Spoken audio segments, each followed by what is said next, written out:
Hey, I'm Raleigh Williams and I'm playing in the US Open. Not that one. Also not that one. The pool one. There's a pool one. Anyway, spoiler alert, I'm not that good, so I'm gonna get totally murdered at the pool US Open. But in order to not bring shame upon my friends and family, I'm gonna spend the next 10 weeks working with some certifiable pool gurus. This is the road to the US Open.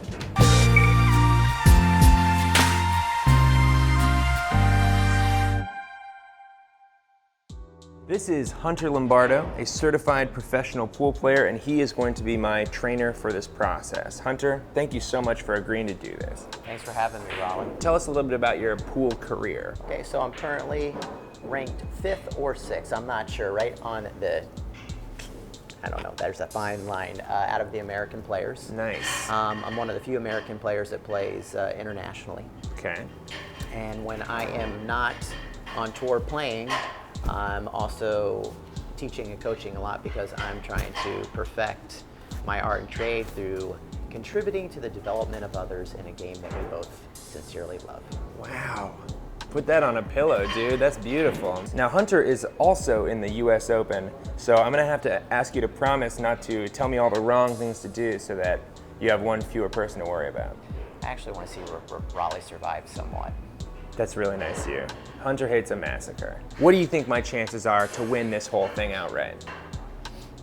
They're low. Okay. You played in the US Open before. Yeah. How did you mentally prepare for that experience? Well, it's not really an experience that's any different from any other event you play in. I mean, if you're... Pretend for a moment you've never played in an event before. Ah, okay. Well, there's gonna be a lot of emotions happening. There's going to be some excitement. There's going to be some fear. Okay. There's going to be some, uncertainty. But the only thing that you have to really try to focus on being certain about is doing your best. Okay. And working with what you have. Great. So it's like a first date. We have 10 weeks. Yeah. What's the strategy here? I need to take the time to learn how you learn, so we can actually optimize and get the most out of our next 10 weeks. I mean, I can tell you right now, I learned slowly and over the course of many years. Look, Raleigh, everybody has attributes. Everybody brings something to the table. I want to make sure that we keep your morale high, okay, keep your confidence up, but at the same time, make sure that we're addressing some of the holes that are in your game. Great. Now, I'm going to say right now, my morale is, I would say that's my attribute. But the thing that we're going to have to really try to focus on and shoot for is you playing over your head. And so hopefully, if I'm able to do my part in learning how you learn, we can get you to have that out-of-body experience that it's going to take for you to win some few games on maybe some great players. Okay. You're perfecting the art of showing up. Yeah. Man, that's my attribute. Okay, now, if we draw each other in the US Open, will you take a dive for $1,000? Negative. Damn. I thought I had one. I hope I don't draw you in the US Open. I don't know who I'm hoping to draw. All right, we're getting onto the table now. How are we gonna break this down? Okay, so the first approach we're gonna take is I am gonna watch you hit some balls and just see how you move. I wanna see how you perceive the shot, to where what's going on with your perception, to where then the effect it has on your body movements. Perception and body movement. Oh, I'm gonna learn a lot today. I'm excited. All right, let's get into this. We're just gonna work with the 10 balls right now. Okay. And all I want you to do is you don't have to shoot in order. I just want to watch you. I'm going to watch you shoot balls because I just want to really see how it is that your body works when it comes to coming to a shot. Okay. Okay. Okay.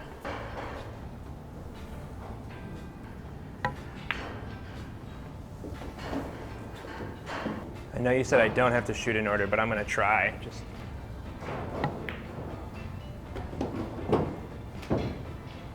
Well, blew that one. So let's shoot the 8 ball, Raleigh. We're just going to take ball in hand. Shoot the 6 ball in the corner for me.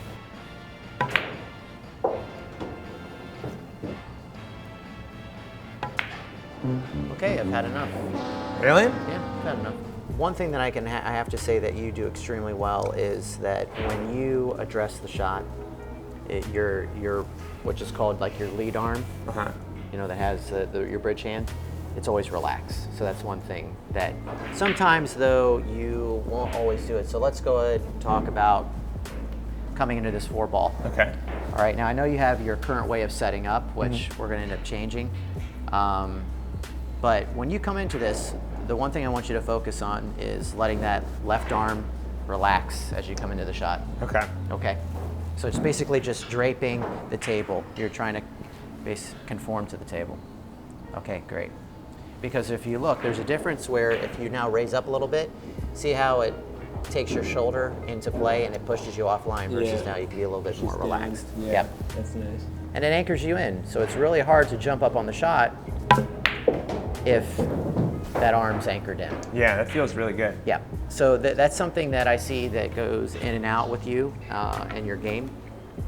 But I think that's something that we could for sure focus on today and have it to where it's actually part of you before the end of today. Make my arm part of my body. Just the process and the technique of letting it always be relaxed and fitting the table. Great. What if there are, I mean, there's often times I'm finding that like with that 8-ball shot where I'm like kind of, you know, I gotta. Right. So how about we have a shot that's like this for the 9? Okay. Okay, kind of tight quarters, right? Yeah. All right, so why don't you set up? And one of the things, again, here what you're doing well is that you can see that your arm is parallel to the shaft, which is great, or you can let it actually sink a little bit, which they would, yeah. Now you're creating the same effect as you would if you were on the table.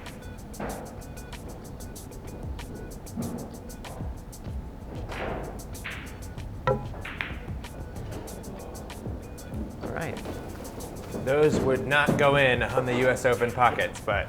Actually, they will on probably the first 2 days. Oh, really? Yeah, until because the cloth will be sliding.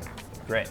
So the pocket tolerance will be a little bit more forgiving than it would be on, say, day 3 or 4. Yeah. Once it's had a little bit more play to it, it's acquired chalk and people sweat. And Something tells me I won't be playing on the tables on days 3 and 4, but you never know. well, we can hope for the best, can't we? Right. Yeah. All right, another thing. So here's how about when you're shooting over a ball? Ah. Okay, how would you set up to this?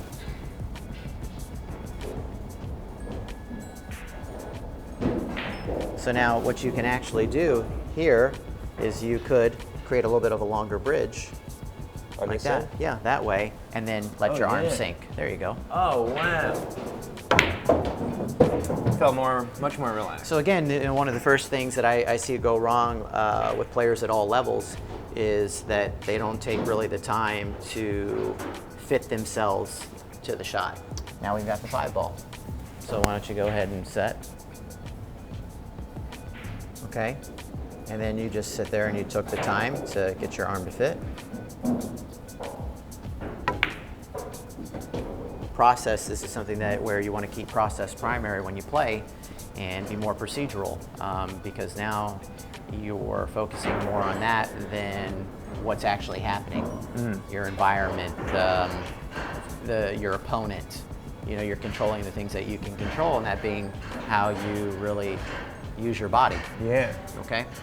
I mean, just focusing on being relaxed with my bridge arm in the shot is making me focus so much more on actually hitting the ball in and being in the right position. And you know, and look at it, and instead of getting all amped up and being like, oh, I've got. Because I'm amped up, though, is the thing. I am amped up. And I love that about you. Great. But Okay. that's also going to get you killed. So again, we're all about trying to keep you surviving as long as possible. You're going to be keeping process primary, even at the expense of outcome, and you're going to tend to now start to get more of the results that you're wanting. Because look, you know, again, I know your goal is you want to win games, you want to win a match. Well, that's great, but it's not going to be sustainable. Just because you want to do this is not going to mean it's going to happen for you. Right. But if we can get you into a routine and you have a process and procedures and tools to work with, you're going to now up your chances. The reason why I went to basically your lead arm here is that actually plays a big role in your posture. The bridge hand's going to play a role in the direction. Okay. So again, I feel that if the foundation is weak, it doesn't really have much direction you have. So we're going to focus now. Let's go to this shot. So we're going to incorporate what we've learned. Am I trying to get it onto the 10 ball? You're not. You're just going to make the shot. Okay. Why are you always trying to overcomplicate this? Sorry, for me, okay? sorry. So just make the 7 for me. Okay, so we're going to take a look.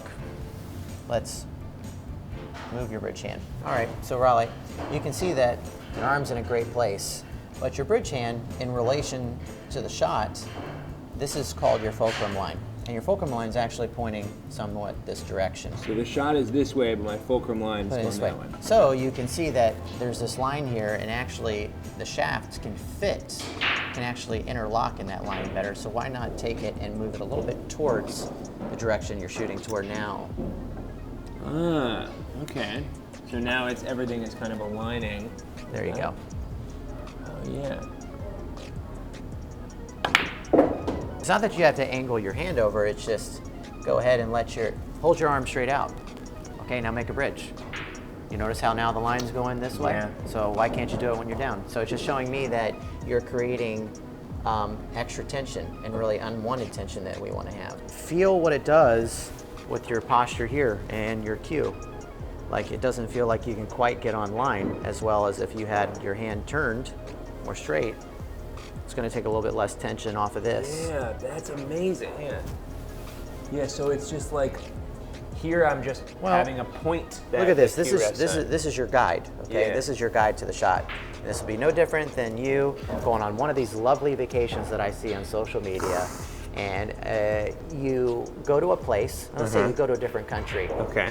And you strike me to be the kind of guy that you're thorough about everything that you do. Wow. And so that would Nope. even, if you were to get a bad tour guide, then it's going to make the trip not so nice. Into a kidnapping.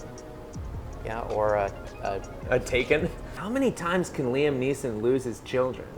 Whatever. how many times can something be taken to where you like actually start being a little bit more mindful of it so it doesn't get taken Maybe from you it's anymore? his fault that he's losing his wife and kids. Yeah. Honestly, I don't want that guy coming after me, so I'm sure it's the terrorists. So again, if you go on a trip and the tour guide is not doing their part, if it's going to become like not a great trip. Yeah. So the same thing's happening here is that this is really your tour guide to the shot. So that's where I'm going with this. Okay, man, that metaphor was belabored, but I like it because I like you. All right, let's do this. Now, last thing though is you can see here we're getting a little weak with your thumb.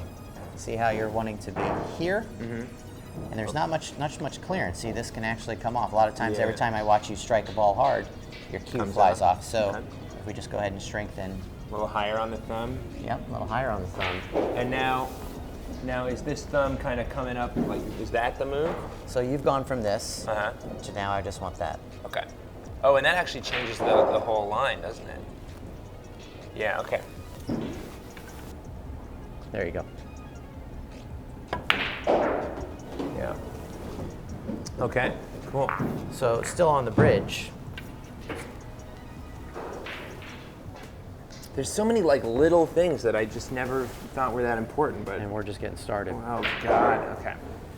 So why is it that your fingers curl like this? I don't know. Feels like they're adding a little tension in the fingers. Maybe makes my hand feel like it's more anchored to the table. So think about the act that we're doing right now. Is this something that tension would be conducive for? I mean, context clues say no, right? Okay, yeah. Is the answer no? Yeah. Okay, no. Big no. Big no. Big no. Okay. So how about we come into it and your hand's actually relaxed? To where now your only focus is just making sure you're bridge. There you go. Great.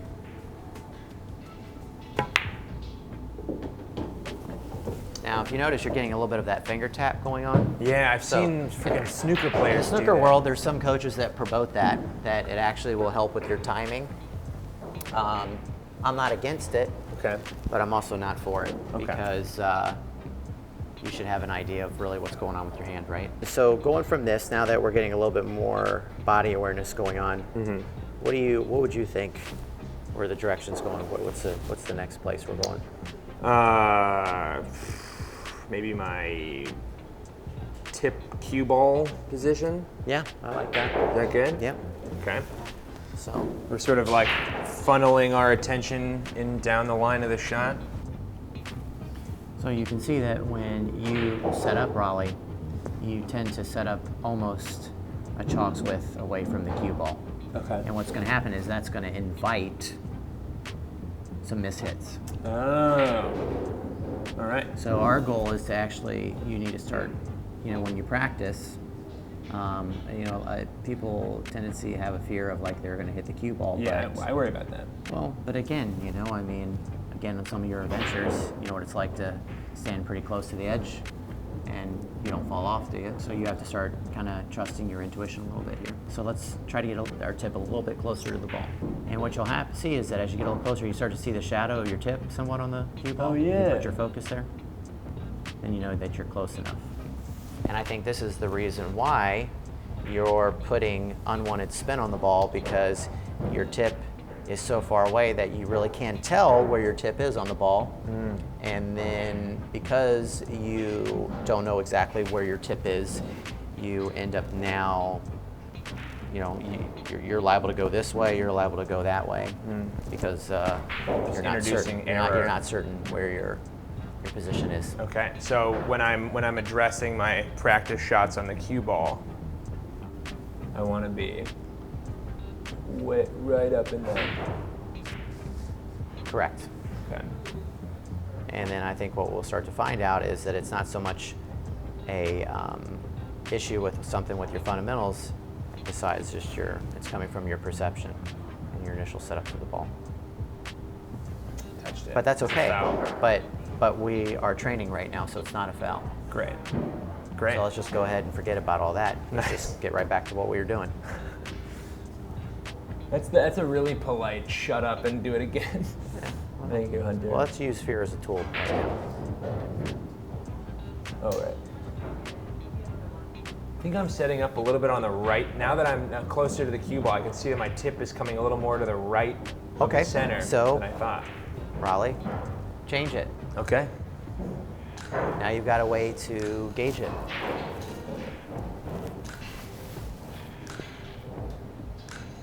Yeah, that feels good. Okay. Go ahead and pull the trigger. No spin on the ball. Yeah, nice and flat. Now, because you're getting your tip closer to the cue ball, you're developing a better connection between your tip and the cue ball. Great. All right, Hunter, we've done a lot of drills. Let's do a quick scrimmage game, 9-ball, and see where I'm stacking up right now. Okay. Yeah, I mean, go easy, but do your thing. Oh, I'll go easy. What a weird non-threat. I'm gonna go real easy. I'll go real easy. Real easy. Wow, who racked those?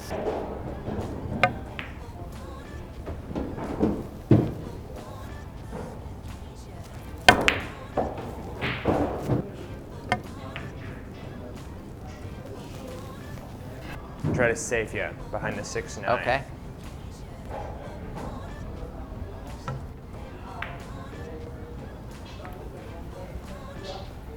Didn't get there.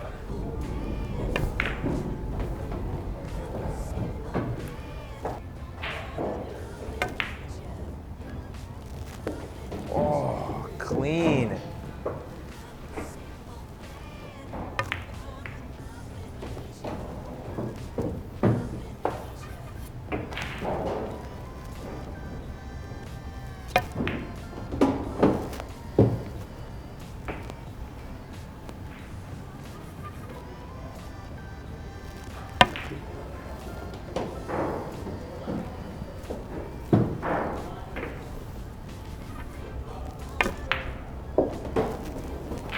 I don't know, after I made that shot on the 3, Raleigh, I just had to make sure that I ran out. To make sure that the people knew. I have to establish the role here. I get it. You got to assert your dominance. So I've got some stuff to work on. Hunter, what's a drill that I should be doing before the next time that we're training? It's not so much that we need to focus on drills. You need to now drill what it is that we've gone over today. That sentence had the word drill in it, though. Yeah, but you're looking for me to like place stuff out there and you know, so you can distract yourself from You got me. I was from basically looking for the that. shit we need to do. Okay.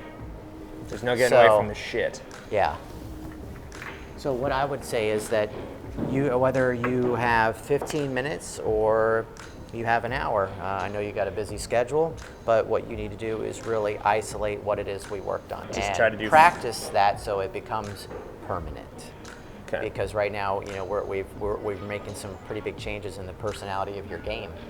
So the only way we're going to be able to get this new style to stick is through you stressing it. Okay. Okay. So I need to. So you could throw balls out. You could actually just throw balls out if there's already drills that you're currently doing right now. I can go ahead as over the next 10 weeks come up with drills that will be more conducive to the changes that we're making. But right now, just when you come to the room and you're going to play, you're going to practice hit balls, your focus needs to be on what we've covered. Okay. Not so much if the balls are going in or what's happening, just really kind of get lost in this stuff. So process at the expense of outcome. Yes. Okay. Yep. Great. Well, thank you so much to Hunter Lombardo for coming down and teaching me today. Yeah. And hopefully we'll see more of these in the next couple of days.